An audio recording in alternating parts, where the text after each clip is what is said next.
వార్త కాంగ్రెస్ లోకి BRS top MLA BRS కు ఊహించిన భిక్షాకంటూ వార్తలు అయితే వస్తున్నాయి. దీనికి సంబంధించి వివరాలు చెప్పడానికి వీడియో చేయడం జరుగుతుంది. చాలా మంది వీడియోస్ ఉన్నారు కానీ సబ్స్క్రైబ్ చేసుకోవడం మర్చిపోతున్నారని దయచేసి ఛానల్ సబ్స్క్రైబ్ చేసుకుని బెల్ ఐకాన్ ఆల్ పైన ట్యాప్ చేయండి. ఇటువంటి ఇంపార్టెంట్ ఇన్ఫర్మేషన్ మిస్ అవ్వకుండా మీ ఫోన్ నోటిఫికేషన్ రూపంలో వస్తుందండి. చాలా మంది మీరు చూస్తున్నారు కానీ లైక్ చేయలేదండి. దయచేసి లైక్ చేయండి, ఇన్ఫర్మేషన్ అందరికీ కూడా తెలుస్తుంది. బీఆర్ఎస్ కు మరో షాక్ తగలనుంది. మాజీ ఎమ్మెల్యే కొమరం భీం జిల్లాకు చెందినటువంటి బీఆర్ఎస్ అధ్యక్షుడు కోనేరు కొన్నప్ప పార్టీని వీడి వెళ్ళిపోతున్నట్లు సమాచారం.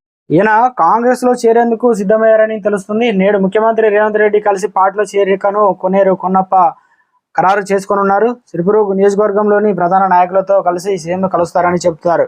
జెడ్పీ వైస్ చైర్మన్ కోనేరు కృష్ణతో పాటు పలువురు ముఖ్య నాయకులతో ఇప్పటికే మంత్రాలు జరిపాయని చెప్పేసి కాంగ్రెస్ లో చేరడానికి సిద్ధంగా ఉండాలని కోనప్ప వారికి చెప్పారని అంటున్నారు.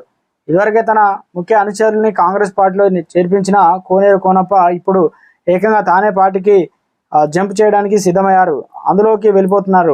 కోనప్ప బయటకు రావడానికి కారణం కూడా స్పష్టం చేస్తున్నారు. నిన్న బీఎస్పీలో తెలంగాణ అధ్యక్షుడు ఆర్ఎస్పీ ప్రవీణ్ కుమార్ కేసీఆర్తో భేటీ కావడం దీనికి కారణమని చెబుతున్నారు.